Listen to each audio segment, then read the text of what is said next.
ndodhur përfaqësimit të Shteteve të Bashkuara të Amerikës në Shqipëri.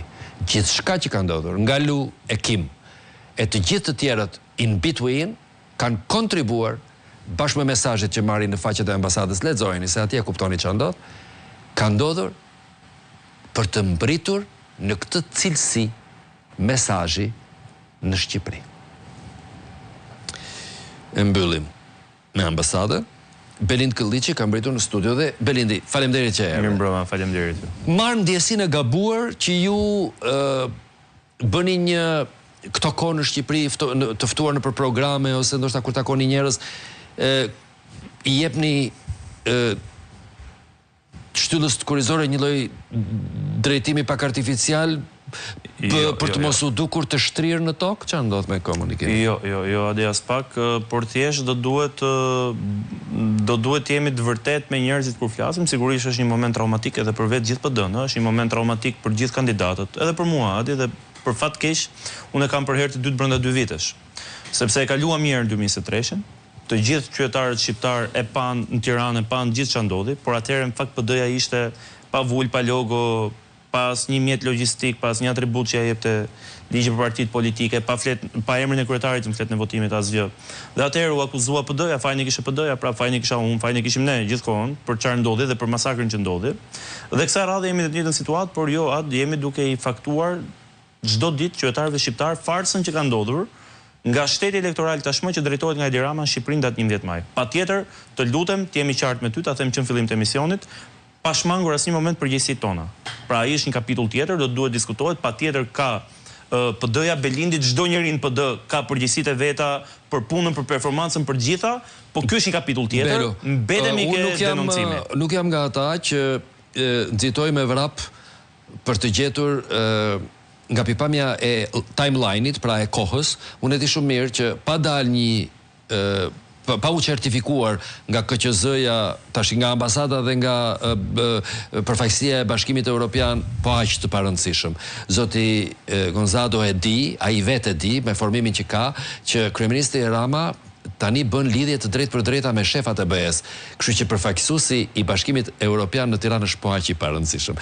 Si më thënë, ky ka qenë ëndra e tmerrshme në cilën janë zgjuar këta. Këta befas nga ajo arrogancë shitmëndse e përfaqësuesve të dikurshëm me dreka darka të mira, me dhurata të shmuara, me biseda dhe me bashkëvendosje fatesh të vendit, sot as i merr njeri në konsiderat dhe as i dëgjon njeri, është një zgjim i rënd. Po kjo është një çështje tjetër. Edhe ne jemi zgjuar raport me ta.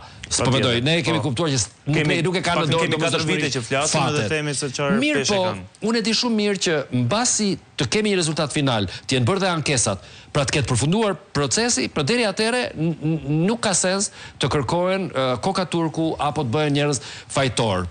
Patjetër, apo përgjegjësitë brenda PD-s, brenda opozitës, që është normale që do ndodhin, do të ketë një moment të dytë, por është një tren Adi për momentin që nuk duhet humbur. Pra është treni që ka të bëjë me procesin e ankimimit, që ne e kemi nisur zyrtarisht me qarkun Kukës, ka qenë qarku i parë që është certifikuar rezultati dhe ne kemi kërkuar pavlefshmëri absolute të rezultatit duke filluar nga Kuksi, pra një qark që ne e kemi fituar, pra nuk ka të bëjë me vendet ku ka fituar PD-ja i njeh zgjedhjet dhe me vendet ku ka humbur PD-ja nuk i njeh zgjedhjet. Sapo ka mbaruar, më fal, se do të bëj sa pyetje të shpejta për pyetje relativisht të shkurtra, për përgjigjet. I dua relativisht të shkurtra.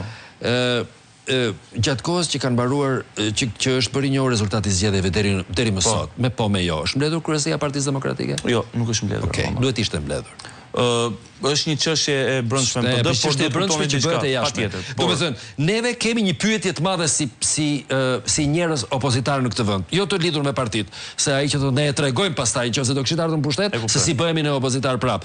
Po ne kemi të drejtë të bëjmë një pyetje të madhe. Ore dje me vajza e zonja e gra e bura. Juve e keni formuluar përgjigjen e pyetjes si nuk do t'i pranoni ju zgjedhjet, se ju mund mos t'i pranoni zgjedhjet dhe të shkonin shtator në parlament. Jo, jemi fiks në këtë moment që po ju shpjegoja, pra kemi nisur ankimimin zyrtar të gjitha qarqeve, pra duke kërkuar një pavlefshmëri totale të zgjedhjeve, për shkak se zgjedhjet janë vjedhur ose më saktë nuk ka patur zgjedhje, dhe për këtë më vjen keq. Pra, për herë të parë hasëm me qytetar vi nga një takim në njësi numër 5, që sapo mbarova me strukturat e Partisë Demokratike, sinqerisht ndër më të nxehtët dhe ndër më emocionalet që mund kemi patur në 12 vite opozit, por nga ana tjetër gjatë gjithë kohës edhe në takime edhe me banorët të zonës, Të gjithë për herë të parë janë koshient çka ka ndodhur, ka qenë farsë elektorale, nuk ka patur zgjedhje. Shteti elektoral i Edi Ramës është i gjithë tashmë nuk ka më PS-adi, që të jemi të qartë dhe për ata që na ndjekin, ka një parti shtet që punon një herë në 2 vjet, i gjithë administrata publike, 185.000 punonjës punojnë për ditën e zgjedhjeve. Nuk ka më PS, pra kushdo që mendon që PS-ja, po kjo nuk është dëm që i bëhet vendit. Kjo praktikisht ka PS, kjo praktikisht juve nuk ju intereson fare.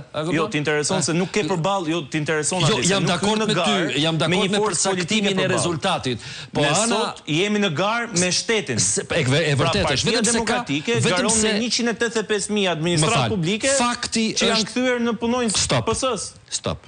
Ndjej viktimizim. Jo, s'është viktimizim. Jo ke ty personalisht. Ndjej viktimizim, whining, qarje, edhe fajsim nga larg me llastiqe. Kështu e ndjej unë. E ndjej unë. Jo, ndoshta e kam gabim. Jo, okay, jenë drejtën tënde të ndjesh ashtu pa diskutim, e kuptoj.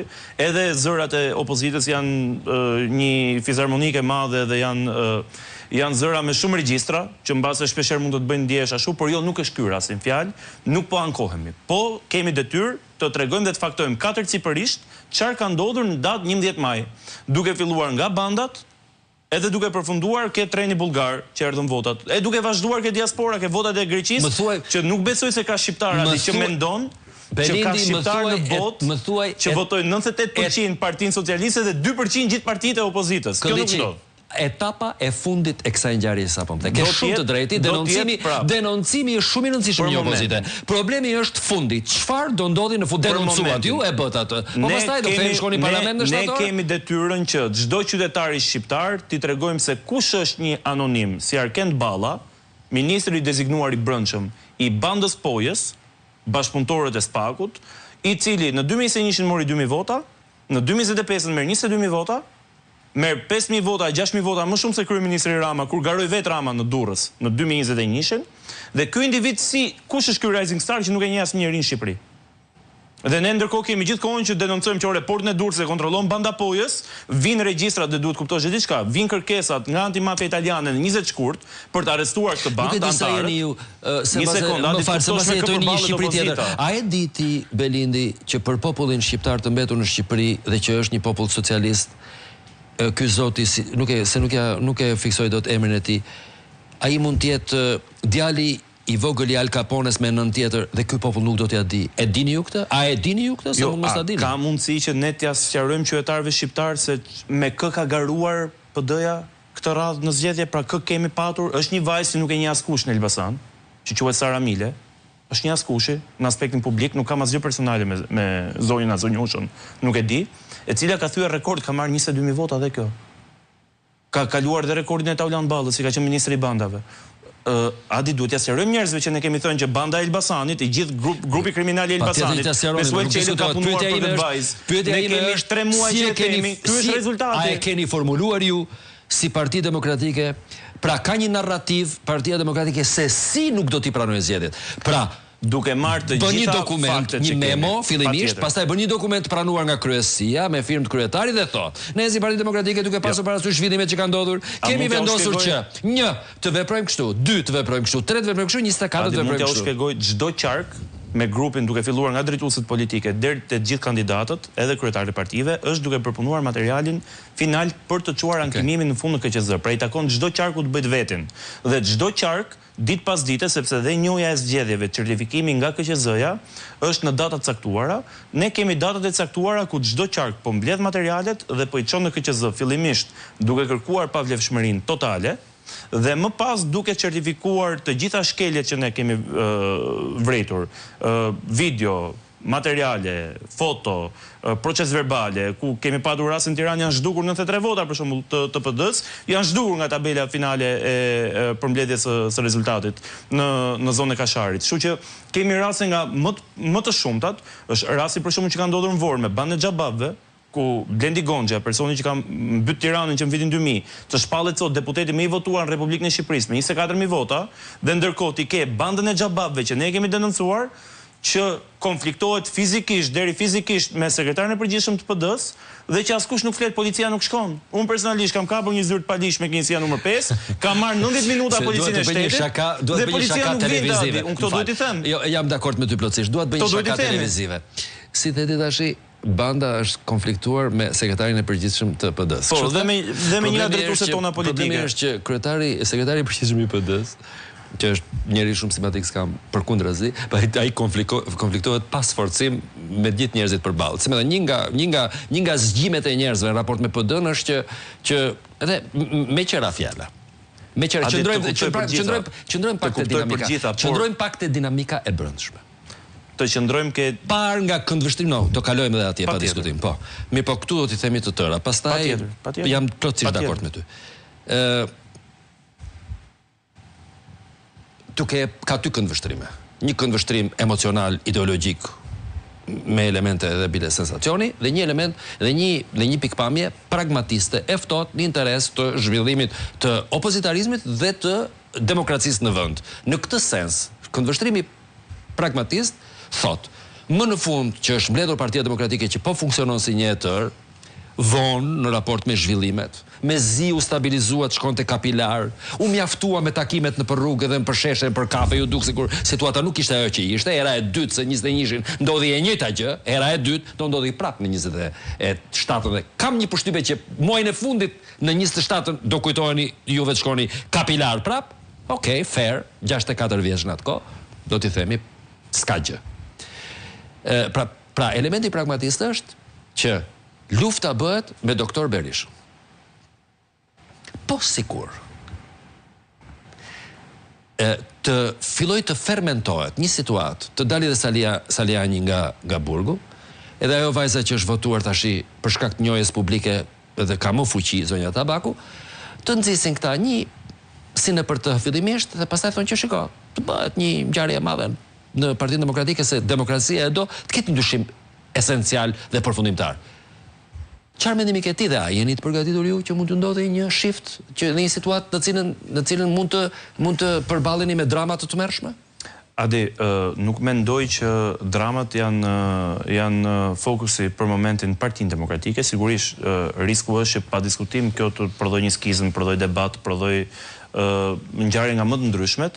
Unë pa diskutim jam hyke ata që mendoj që do të ketë një rifreskim të plot të strukturave, të imazhit PD-s, të mënyrës funksionimit, të shumë mënyrave të mentalitetit funksionimit, të hapjes PD-s e tjerë, se është e domosdoshme ta imponon koha, ta imponon rezultati, ta imponon termi 4 në opozit, që është një të merrën vete për një vend ballkanik si Shqipëria, por këto janë çështje të një momenti dytë, Adi. Unë kuptoj interesin e madh që kanë qytetarët, demokratët për të marrë vesh sa më shumë për këto çështje, por është një tren që e thash është parë dhe nuk është treni bullgar me cilin Rama fut votat në kutitë e shqiptarëve, por është treni i denoncimit të farsës së 11 majit që ne nuk mund ta humbim dot.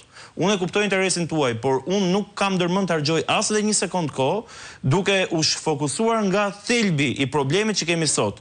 Duhet të ditë çdo qytetar shqiptar dhe çdo partner i yni, përfshi dhe këtë ambasadën me Mece, që nxjerr njoftime të tilla, se as në Belize nuk kanë nxjerr njoftim të tilla ambasada, madje sekretari i shtetit ka uruar kryeministrin edhe kreun e shtetit edhe për popullin e gjithë zgjedhjet në Belize, ndërkohë që në Shqipëri është një gjuhë druint që nuk i shërben askujt. Pra më mirë t'jenë qartë, po më nëse ka patur zgjedhje të lira dhe të ndershme, po më ka fituar Edi Rama, kanë qenë zgjedhje këtu. Kanë qenë zgjedhje ta dim, ose nëse këtu janë vjedhur zgjedhjet dhe nëse ne i kemi njoftuar ata të paktën 10 ditë më përpara për bandat që kanë operuar në Durrës, në Elbasan, në Tiranë, në Lezhë, në Shkodër dhe në vende tjera, dhe nëse i rezulton që ajo çka ne kemi thënë që ata bandit kanë deputet caktuar, ja kemi quar me emër, që po i fusin në parlament dhe do dalin më të votuarit, dhe ne kemi drejt dhe kemi fakte, të thuhet e vërteta. Se edhe kjo tallje nuk vlen për askënd, për asnjë qytetar të botës tretë e jo më për qytetarët që ndodhen mes të Europës, siç është Shqipëria. Megjithatë të mbetemi ke thelbi. Ne kemi një tren për të kapur, trenin e çmontimit të farsës së 11 majit. Nuk duhet dhe nuk do ta humbim, sepse po e humbim kët, rrezikojmë që të ngelemi në debatin e brendshëm, kush performoi më mirë, kush performoi më keq, sa vota ka marrë dikush në listë të hapur, pse njëri në listë të mbyllur doli 3 herë më pak se dikush në listë të hapur, etj.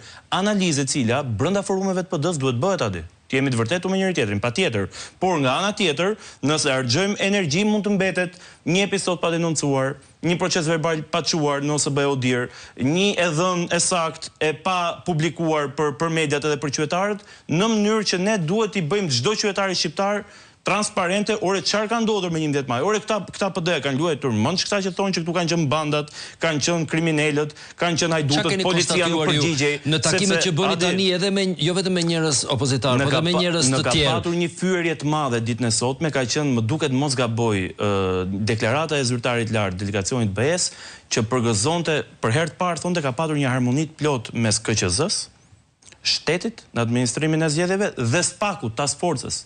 Po flet për një task force imagjinare që godet vetëm opozitën dhe që nga ana tjetër kur unë drejtuesi politik i qarkut Tiranë ka marr live 90 minuta para kamerave tuaja në telefon numrin zyrtar të task force SPAK-ut për denoncuar një krim elektoral në flagrancë, nuk më përgjigjeshin. Dhe kur ma bën mua drejtues politik, deputete, kandidate gjitha, imagjino që ai bën një qytetar i zakonshëm. Po tash unë po e humba kohën që mos flas për këto, do mbetemi pasaj me debate tjera dhe njerëzit do mbajnë mend nga biseda e Adit dhe Belindit, që mbasen po do mund të ketë një zhvillim, një ngjarje që edhe ngjarja duhet ndodhë dhe do të ndodhë, jam i bindur. Por do mbetemi ke denoncimi, se po nuk e tham këtë, jemi duke i shërbyer pa dashje certifikimit të këtij turpi, të kësaj farse që ka ndodhur 11 maj. Pra le të ndihmojmë publikun që të kuptoj lajmin kryesor. Lajmi kryesor është denoncim, dokumentim përtej çdo dyshimi. Përtej çdo dyshimi pa dyshim. Sepse Adi bashkë kemi qenë kur kam nisur serinë e denoncimeve për Erion Veliajn, kështu ka qenë. Nuk e besonte njëri, akuzohesha unë. Kisha shitur zgjedhjet, kisha kull, kisha marrë leje për kull, kisha bler jat. Ças kisha bërë, po çije mediat e majta. Ndërkohë, me persistencë, me një vit e gjysmë denoncim, dokumentim, faktim, 44 javë protesta, ku e ke sot bandën e shtabin 5D të Bashkisë Tiranë, ku është kreu i Bashkisë Tiranë, në tjetër mënyrë duhet ta bëjmë me Edi Ramën këtë radhë. Patjetër steka loja shteti elektoral, jo më vetëm narkoshtet, po shtet elektoral, që pa diskutim ne të gjithë duhet ja bëjmë qartë qytetarëve shqiptarë që po more, hym në garë, e dinim ku hym, nuk ishin zgjedhje. Ishte fars, por nga ana tjetër nuk bojkotuam, e morëm një herë koston e bojkotit, e morëm një herë koston e djegjes mandateve, por hym në një luftë ku ne zbritëm në fushë për të luajtur futboll, pala përballë doli me pushk, me armë, me thika në dorë dhe me shko bejsbolli. Dhe u përballëm dhe kaq arritëm të mbijetojmë në fund. Nga ana tjetër kemi ne detyrim për ata 530.000 shqiptarë që na kanë votuar, që t'i bëjmë qartë gjithë qytetarëve shqiptar që në 11 maj të 2025-s shteti elektoral i Edi Ramës ka zhvilluar fars në Shqipëri. Dhe po nuk e bëm këtë, këtu është faji jon. Ky pasaj është faji ynë historik dhe përgjegjësia jon historike. Nëse ne e lëm këtë moment të na kaloj. Mendoj që lajmi do ketë edhe lajme. Ka formë për të kuptuar. Po, faleminderit Belindi, faleminderit që erdhe në studio gjithmonë, e çmoj shumë. Të dërë të rishikues, në fakt të duhet ta themi këtë në raport me Partinë Demokratike. Partia Demokratike